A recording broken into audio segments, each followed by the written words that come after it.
Hello! Hi guys welcome back to my channel Vardhan vibes. నాకైతే evening అయితే ఆకలైతే వేస్తుంది. But ఇంట్లో చూస్తే ఏం తినడానికైతే లేవు. ఇంక నాకైతే ఏమైనా సరే ఒక మంచి స్పైసీగా తినాలనిపించింది. ఇంక నేనైతే లేట్ అయితే చేయకుండా స్పైసీ స్వీట్ కార్న్ తినాలనిపించింది. ఇంక నేనైతే షాప్‌కైతే వెళ్ళిపోయి ఒక 2 స్వీట్ కార్న్‌లయితే తీసుకొనొచ్చానమాట. నాకు ఇంక మొత్తం ఆటిలికి ఫుల్‌గా తొక్కలవి తీసేస్తే చూడండి ఎలా ఉన్నాయో 2 బాగున్నాయి కదా! ఆటిలికైతే 4 పీసెస్‌లా చేశానమాట. 4 పీసెస్ మొత్తం గిన్నె నిండుగా వదిలిస్తే ఒక దగ్గర దగ్గర ఒక చాలా గిన్నె నిండుగా వచ్చిందన్నమాట. ఇంకా ఆటిలినైతే మనం ఫస్ట్ ఆఫ్ ఆల్ ఎలా ప్రిపేర్ చేసుకోవాలో మీకు చెప్తాను. వీడియో చూసే ముందు ఒక లైక్, కామెంట్, సబ్స్క్రైబ్ అయితే చేసుకోండి. ఇంకా ఫస్ట్ ఆఫ్ ఆల్ మనమైతే ఒక బౌల్ అయితే తీసుకొని అందులో వాటర్ అయితే వేసుకొని అందులో సాల్ట్ కూడా వేసుకొని మనమైతే గ్యాస్ మీద పెట్టుకోవాలన్నమాట. ఇంకా గ్యాస్ మీద పెట్టుకున్న తర్వాత అందులో స్వీట్ కార్న్ మొత్తం ఏసేసి ఒక 40 మినిట్స్, 50 మినిట్స్ వరకు అలా ఉంచాలి.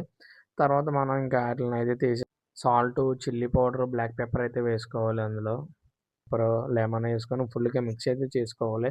ఒక 2 మినిట్స్ 2 ఆర్ 3 మినిట్స్ వరకు ఫుల్ మిక్స్ అయితే చేసుకుంటే మొత్తం అంతా లైక్ ఆ స్వీట్ కార్న్‌కి మొత్తం పట్టుకుంటది గదా! ఆ పౌడర్ అనేది. త లాస్ట్‌లో నేనైతే కొత్తిమీరతో అయితే ఎండ్ చేశాననమాట. సో, టేస్ట్ అయితే చాలా బావుంది. సో, మీరు కూడా ట్రై చేయండి. ట్రై చేశాక ఎలా ఉందో కామెంట్ సెక్షన్‌లో కామెంట్ అయితే చేయండి. బట్ వీడియో నచ్చినట్టయితే లైక్, షేర్, కామెంట్, సబ్స్క్రైబ్ మర్చిపోకండి.